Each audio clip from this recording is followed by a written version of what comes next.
When first Abby told me about what the theme for tonight was going to be, I thought, well, I should talk about work. I am a professional dominatrix. Any sex workers in the house? Come on. Okay, thank you. Wanted to know I'm not alone. So obviously, sex work is inherently absurd and, of course, inherently sexual. It's funny because my foray into professional BDSM was not exactly conventional. I went from working as an advocate and counselor for domestic violence survivors and their kids to beating men for money. That's right. So, bit of a shift. And it's kind of funny because when I first started, I really had some clear ideas about what I knew this work was going to be like. I knew it was going to be so different from what I'd known. It was not going to be like anything I was familiar with professionally, I thought. And I had some misconceptions about the work that I think a lot of people have. A lot of people, including myself before I started, I thought that the clients were going to be really gross. I thought they were going to be horrible people. I thought they were going to be big old perverts, which, I mean, they are. And I guess I just didn't realize how perverted I was as well, so they have a lot in common, apparently. But when I first started, I really didn't think I was going to take any of the work home. When I worked at the shelter, it's such a, working with domestic violence survivors, you really take the work home with you. It's very personal and very hard. And I just didn't think that sex work would change my perspective in the same way. And I guess it wasn't the same, but not as significantly either. So I have a client who comes in. He's a regular. For tonight's purposes, he's going to be named Sammy. Sammy comes in once a month, once every couple of months. And the first time I saw Sammy, it actually wasn't my session, it was my coworker's session. My coworker, M, had talked to him. He'd come in, and she negotiated with him, which for those of you who are not familiar with the term negotiation, basically before you actually play with anyone, do any kind of BDSM play, you meet with them, you talk about boundaries, you meet on equal grounds. And you talk about boundaries, you talk about things you want to do, you talk about things that work, things that don't, stuff like that. Just that way everything is consensual, which is very important. And that way everyone's on the same page. During negotiation, he had told her that he wanted more ladies in the room, so she came to me and she said, okay, so this is the story, this is what we're going to do, come on in, let's do this. So a little backstory on Sammy. Sammy is a middle-aged Indian man. He only hires white dominatrices, and he has some very specific requests when he comes in, and he brings in materials as well. He has a very, very specific setup for his session. He asks that we don't wear any shoes. He wants us to come in barefoot, not because he's a foot fetishist, but because in Indian culture, feet are very important. They're incredibly significant. They're considered impure because they're the furthest from the heavens and they're constantly in contact with the earth. They are considered both literally, physically, and spiritually unclean. He wanted us to be barefoot so we could put our feet on his face while he talked, and so he could see the bottoms of our feet. It was part of the humiliation for him. It's something that he really specifically requested, and that was very important to him. He brings in materials, like I said. He brings in printout stills of porn, and they're usually, all of them are kind of a variation of a Middle Eastern woman sucking the giant cock of a very fit white man. And he brings in an industrial light, and he wants us to turn off all the lights in the room, plug that light in, and shine it on him like a spotlight. So you can see how this is kind of ridiculous already. So we get started in the session. We sit down, and it's M and I, and we're sitting on the end of the bed, and he's using the floor space at the end of the bed as his stage, with the light shining on him.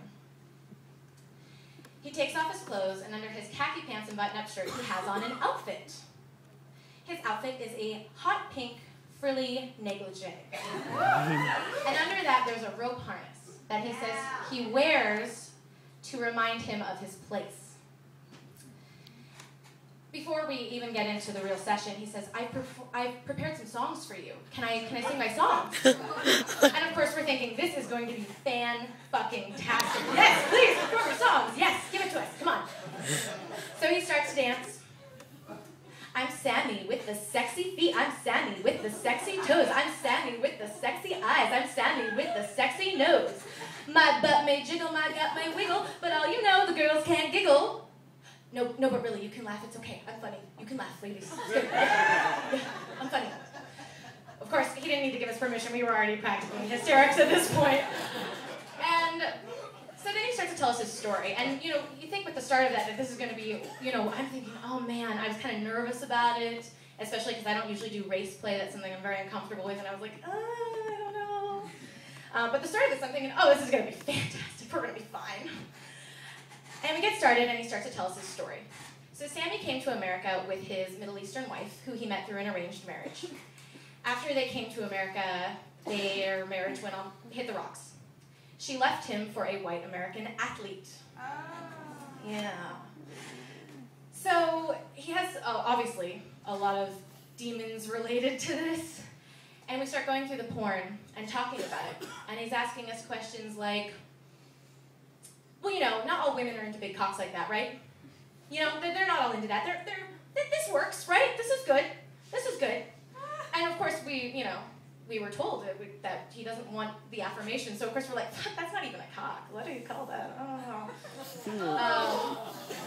And he's going on and asking questions. And as he goes on, it gets more complex. He starts to talk about how he lives with his mom now. He used to have a well-paying job. Now he lives with his mom. He's working for a minimum wage job. And he's saying, but I'm important. I'm customer service. People need me. Right? Right? Nah. Well, we have to say no. No, fucking no one needs you. You're not worth anything. Keep in mind, he's asked for this. This is not just us being horrible. He's asked for this. This has been specifically requested. And as we go on, it's a 2-hour session, which is quite a bit of time. And we're going through the whole thing, and it starts to get more and more complex and more intricate in his questions. And he starts to get emotional. And he hasn't cried outright, but his eyes start to tear up. And he finally gets to the point where he says, keep in mind, so going back to the feet in Indian culture, shoes are also very significant, right? And showing reverence, cleaning someone's shoes, taking care of someone's shoes is a sign of care and a sign of love. It's very, very significant. And he says, do you think my wife still cares about me? Do you think if I were on the side of the road with a rope around my neck, do you think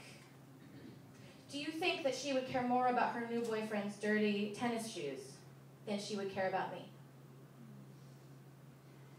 Do you think that if she knew I was there, do you think that she would be bothered with cleaning his shoes, or do you think she would come to me if she knew? I faltered. I didn't know what to say. And of course, having a background as a counselor, my immediate reaction is to go, have you created a plan? Can we make a verbal contract that says you're going to call a friend if you feel this way? I want to go immediately into, boom, counselor, let's talk about this. But, that's not my place. That's not what I was hired for. And that's not the context of the situation. Fortunately, since I wasn't leading the session, I'm thinking, maybe I can sidestep this whole thing. And I wait for N to answer. After a pause, she quietly says, I don't think she gives a shit about you. She doesn't even fucking think about you, and of course she cares more about his shoes than she cares about you. In fact, if you were gone, she'd probably think it was a blessing. Woo! Yeah. So, session goes on. We move forward. He sings another song. Session ends, laying on the floor, he jerks off, goes to the bathroom, gets ready to leave. Before he leaves, he says, thank you. Thank you so much. I've been to normal counseling. It doesn't work for me. It doesn't make me feel better. I just feel worse at the end. So thank you so much, because every time I come here, I feel better. Thank you, thank you, thank you. It's so hard. Like I said, I didn't think there were going to be that many similarities between these two lines of work. But obviously, people come in with their demons. We deal with the same demons that I dealt with as a counselor. Different manifestations, but still people's psyches and all their dilemmas, all their stuff still comes in. And, I don't really know what the conclusion is. I still don't know that I did the right thing. I don't know. I have these very lofty ideas about how things should be dealt with, and especially as a counselor, for any of you who've done any counseling, there's usually kind of a protocol. Even if it variations from situation to situation, it all kind of boils down to the same approach. And this approach is obviously very different. And obviously it's what worked for him. It becomes that question of, can you give people what they ask for, what they need? Because people know what they need. And who am I to tell them, well, I know what you need because I know how to handle this situation perfectly. I've been trained. So there's lots of things to draw from this. I think one of the things that it boils down to, at least for me, is that when I walked into doing sex work, I thought this is going to be funny, this is going to be fun, this is going to be interesting and weird and gross. But I definitely didn't place the same value on it that I placed on my shelter work. You know, when you tell people you work at a shelter, they're going, you do such significant work, you are doing such a service to the community, you are so awesome. Nobody says that to a sex worker, in case you were wondering. That doesn't come up very often. And, you know... Such a service for the community. Oh, thank you! The first time ever that's been said. But, you know, it really does have value. I don't know that it's necessarily the same, but it definitely has value in and of itself. So, before I finish up this evening, I did want to leave you with the other song that Sammy sang for us. It's pretty awesome. You're welcome to groove along. I'm sure you might know some of the words. It's kind of based off of a popular song. Very brief, though, I promise. Don't you wish your feet were hot like mine? Don't you wish your feet were hot like mine? Don't you? Do, do, do, do, do, don't you?